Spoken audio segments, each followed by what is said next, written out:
Good Sunday morning, everybody. I hope your weekend was a fulfilling one. I hope everybody got the rest they deserve. I hope everybody made the best of it, even if it wasn't a good weekend for everyone.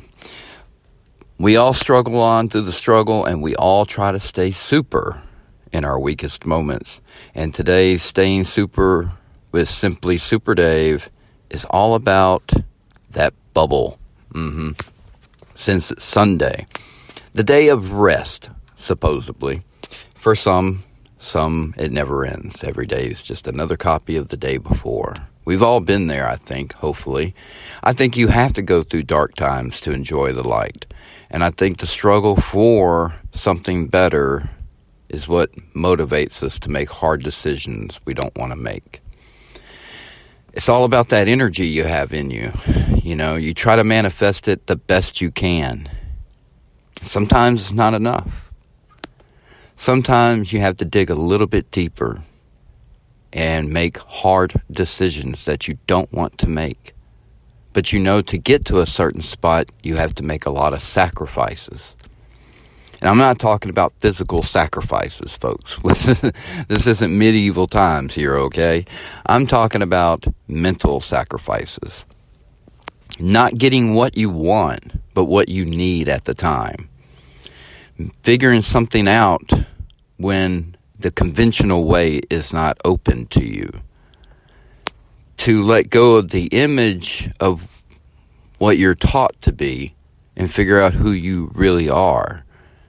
These are the things in today's society that has been really pushed by the connection that we all have to one another via the digital age. I'm telling you, folks, we're living in a different time, and I still think we're on the tip of the iceberg of it all.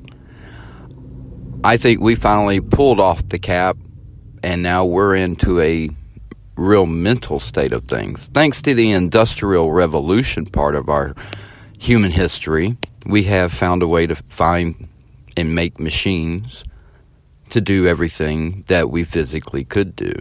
Granted, there is a lot of jobs out there physically demanding. I'm not taking away from that, but it's not every job. Most jobs today aren't that physically demanding. A lot of people will say working at Walmart stocking shelves is physically demanding, but I'm telling you, compared to jobs that you would have had in a factory back in the 50s or the 40s, I'd take the Walmart job 10 times over. I'm sorry. I want to live a long time. The death rate on construction sites back in the day were phenomenally high. Like I said, we always move forward as a society, okay? So I think society takes care of itself, and there's evident proof of that in every aspect of it. But when government gets too involved and it's over-regulated to be so right, then it can go off rails, you know. And what I love about Sundays is reflection on everything and how it all kind of comes together. The good points, despite all the bad things going on or what's being said. I don't know if so much bad stuff is going on. The China balloon was the big thing over this past week, I would have to say. And I think the country really reflected on the fact that China is a threat to the world, really, and because of their financial economic situation over everybody, besides being the biggest populated country on the planet, despite being a clear evident proof of a government controlling its people and treating them like animals, basically, or cattle. Literally, I've lived my whole life looking at it. And if you can watch and see what they have done over the decades, including up to this very day, then and say that they treat their people correctly and endorse their government, then I don't know what you're looking at. And so that's why I am thankful I was born randomly.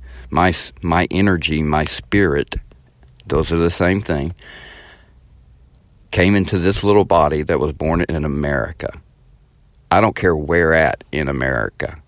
But I'm thankful, and I give praise for that, because I don't take that for granted. I sacrifice those rights. We did a podcast about the Army story that I have, Mickey Mouse being plotted against by Bugs Bunny. Very interesting podcast. I would suggest you check it out.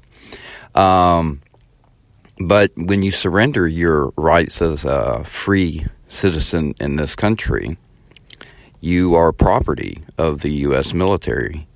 And so that whole experience of basic training makes you feel gratitude for every little free decision you can make. And that includes being able to get up at 2 a.m. and go take a piss.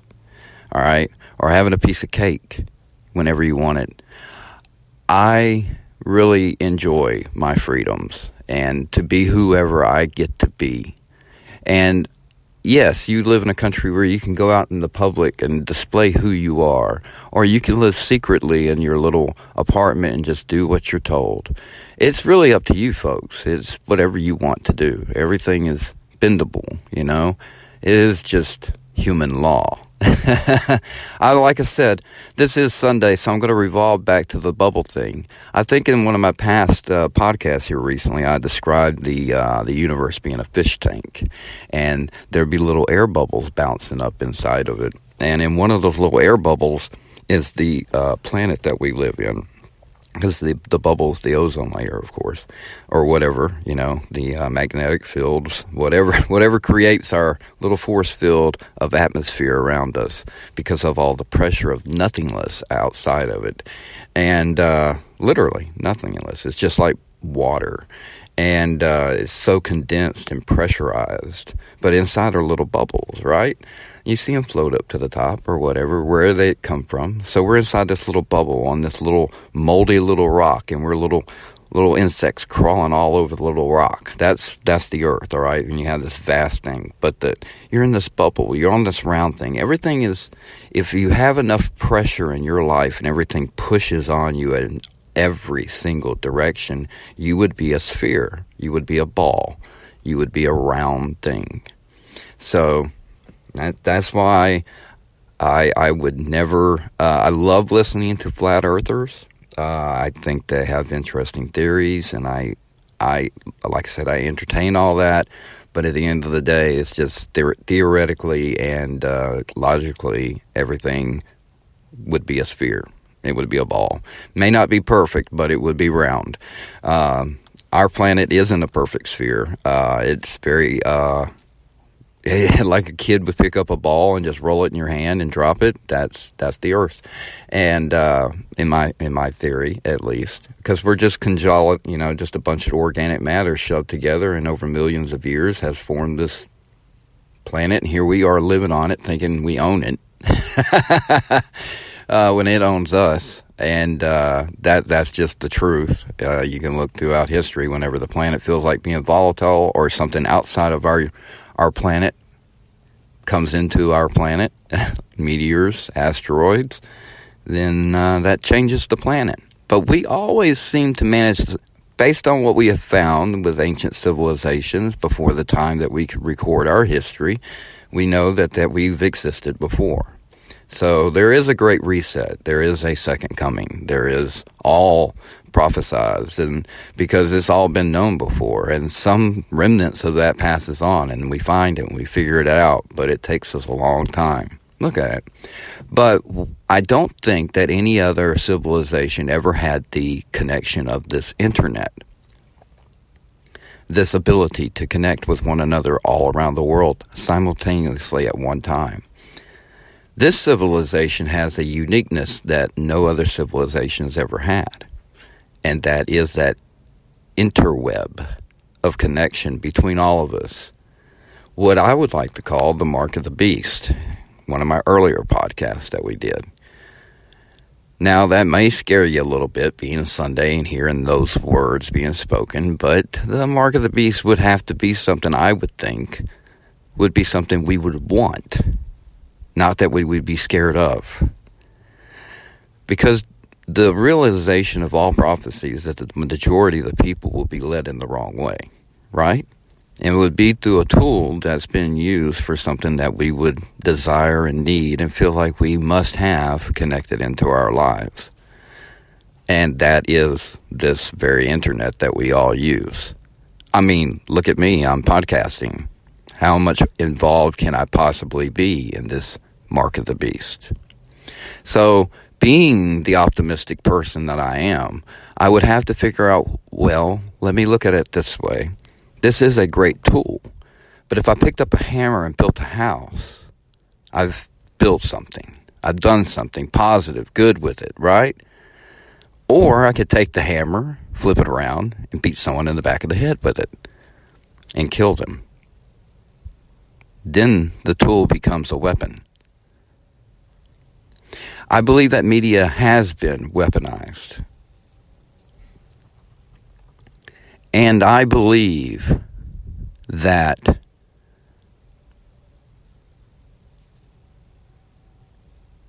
we don't have to use it as a weapon. I believe that it can be used as a tool. So I really believe the mark of the beast isn't so much of the damnation for us all. It's up to you if you want to pick it up and build a house, or turn it around and use it as a weapon to keep people away from you, to defend whatever you think. Don't let who you are divide you from everyone else. If anything else, a great movie to watch would be The Breakfast Club, a movie from my generation, because I am Generation X, that defines the very moment when you realize no matter how different your lives may be, whether you're the prep, the nerd, the weirdo, the jock, the outcast, the bad boy, when y'all sit down and have a conversation, you're all going through the same things. You're just getting it from different angles, which is what makes it different. But what you all don't realize is you're all figuring out the very same things. If someone figures out they're gay, there's someone else figuring out they're heterosexual. Just because they question it doesn't mean that it's an obvious answer. Only a person can figure out that for themselves. And that happens at a very young age.